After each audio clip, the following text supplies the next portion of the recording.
अस्सलाम वालेकुम स्टूडेंट्स। आज का हमारा टॉपिक है चच्चा वल्लन। Page number 44 44। जल्दी से खोल लें अपनी बुक्स और रीडिंग करें। एक दिन चच्चा मेरे कमरे में आए और लगे बिला वारंट तलाशी लेने। नाम तो उनका वलीउल्लाह था, मगर सब चच्चा वल्लन कहते थे। मैंने कहा, चच्चा खैर तो है, क्या चाहिए? बोले, डिक्शनरी। मैंने पूछा, काहे की? फरमाया, ये भी कोई पूछने की बात है? डिक्शनरी काहे की होती है? अरे भई, अल्फाज की।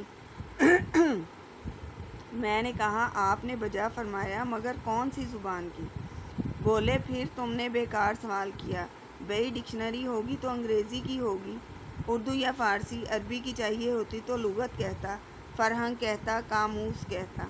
ये उनके नाम है। उर्दू की डिक्शनरी को लुगत कहते हैं, फ़ारसी की डिक्शनरी को फ़रहंग कहते हैं और अरबी की डिक्शनरी को कामूस कहते हैं।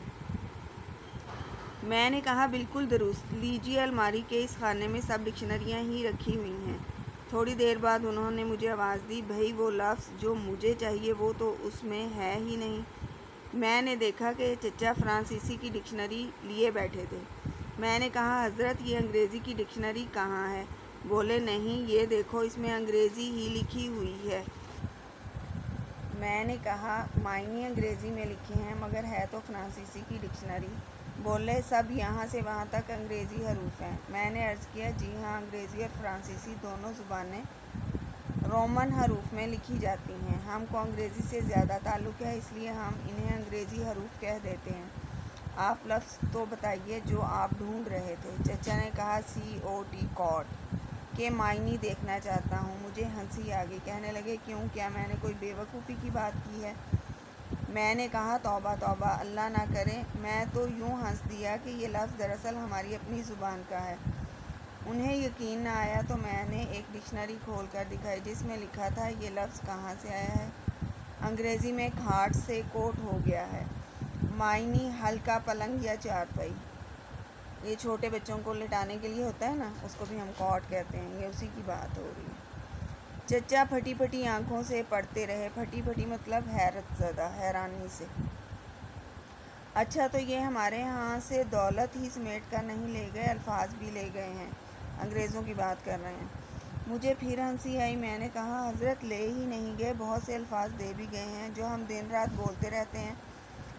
बाज़ ऐसे लफ्ज़ भी जिनकी जगह हमारे अपने अल्फाज मौजूद हैं। कोई पूछे कि चच्चा, मामू, अम्मू की जगह अंकल कहने की क्या तुक है? अम्मू फुफ्फा को कहते हैं। अब्बा, अब्बू, अब्बी, बाबा को छोड़कर डैडी या अम्मा, अम्मी, बेबे की जगह मम्मी, मामा है ना। फजूल बात।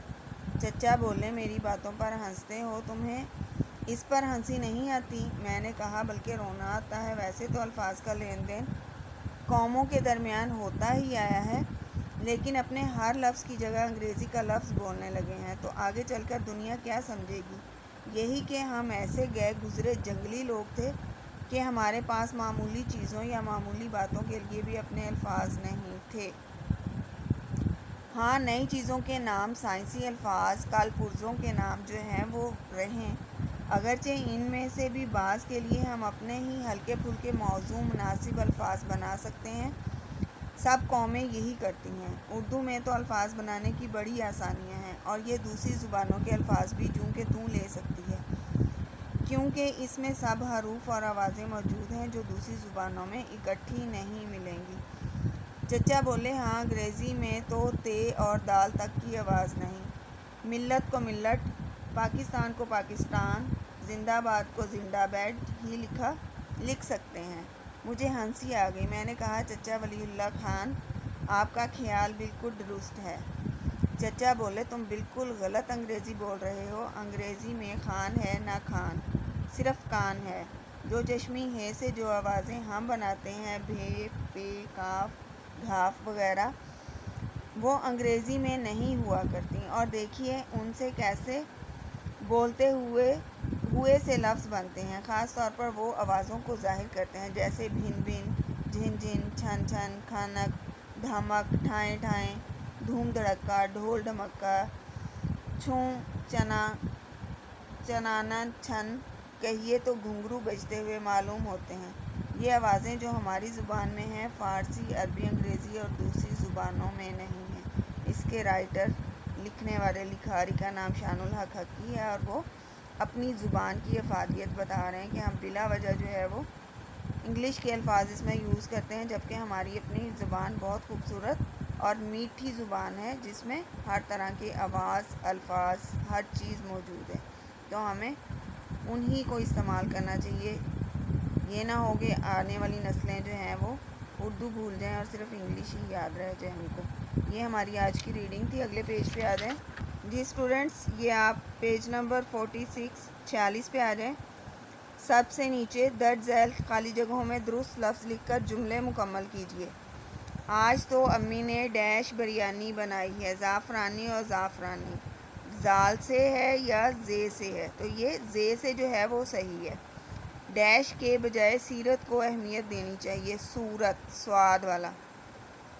डैश वो है जो गुस्से पर काबू पाए, ताकतवर तोए से होता है, ते से नहीं। दोस्त वो जो डैश के वक्त काम आए, ज़रूरत ज़्वाद से होता है, जे से नहीं। और लास्ट वाली खाली जगह है, डैश बादशाह ने अपनी रियाया पर बहुत सख्ती कर रखी थी, जालिम जोए से होता है, जे से नहीं। ये आप लोगों ने बुक के ऊपर सॉल्व करना है और क्वेश्चन नंबर 1 और क्वेश्चन नंबर 6 आपका होमवर्क है, ये आप लोगों ने अपनी कॉपीज़ के ऊपर करना है। अल्लाह हाफिज़।